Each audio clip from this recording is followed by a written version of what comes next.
हाल ही में 75 वर्ष की हुई हेमा मालिनी के सामने बड़ी मुसीबत थी कि क्या बीजेपी उन्हें इस बार चुनावी मैदान में उतारेगी या नहीं, क्योंकि भारतीय जनता पार्टी का फैसला है कि 75 वर्ष के हो जाने के बाद ना ही विधायकों को और ना ही सांसदों के टिकट रिपीट किए जाएंगे, ना ही किसी और नेता को टिकट दिया जाएगा। ऐसे कई सारे उदाहरण हैं जिनको पहला टिकट कटा है, जिसमें मनोहर जोशी की बात कर लें या लाल कृष्ण आडवाणी की बात कर लें, ऐसे तमाम नाम इसमें सामने आए हैं। लेकिन अब जिस तरीके से मध्य प्रदेश चुनाव में हालात बने, बीजेपी के लिए जीतना जरूरी था, तो बीजेपी ने वहां पर अपना नियम बदल दिया और बीजेपी ने 75 प्लस विधायकों को, जिनकी उम्र 75 से ज़्यादा हो चुकी है, उन विधायकों को टिकट देने का फैसला किया है।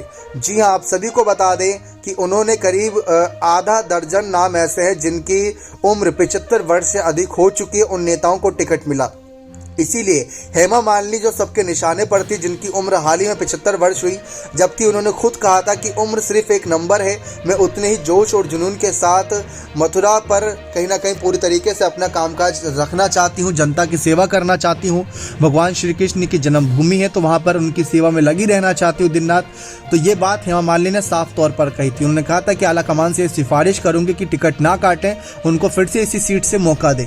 लेकिन जिस तरीके से मध्य प्रदेश में आधा दर्जन नेताओं को टिकट मिला है, तो ऐसे में उन नेताओं का हौसला बढ़ गया जो इस समय काम भी बेहतरीन कर रहे हैं, नाम भी चर्चाओं में रहता है और उनकी उम्र 75 वर्ष भी हो सकती है। तो ऐसे में वहां का उदाहरण देकर वे अपने आप को और अपनी सीट को बचा सकते हैं ताकि वे फिर से टिकट पा सके।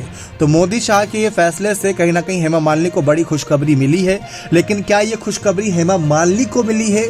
उन विधायकों को तो मिली है जिनकी उम्र 75 वर्ष हो गई और उनको टिकट मिला, लेकिन क्या ये खुशखबरी हेमा मालिनी के लिए है या नहीं? क्योंकि अगर हेमा मालिनी का टिकट कटेगा तो उसके पीछे की वजह रहेगी कि बार बार एक ही चेहरा रिपीट करना, फिर 75 वर्ष से अधिक हो चुकी है, जनता के बीच भी कितने सक्रिय रहती है ये हर कोई देखता है। तो वो एक हालात बनेंगे, तो ऐसे में हेमा मालिनी को टिकट मिलेगा ही, ये बात की पुष्टि नहीं की जा सकती।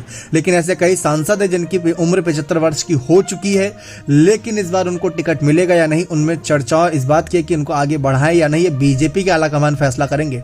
लेकिन मध्य प्रदेश में हार के नतीजों को जीत में बदलने के लिए उन्होंने बड़ा फैसला बदला है। बने रहे चैनल के साथ, बहुत बहुत धन्यवाद।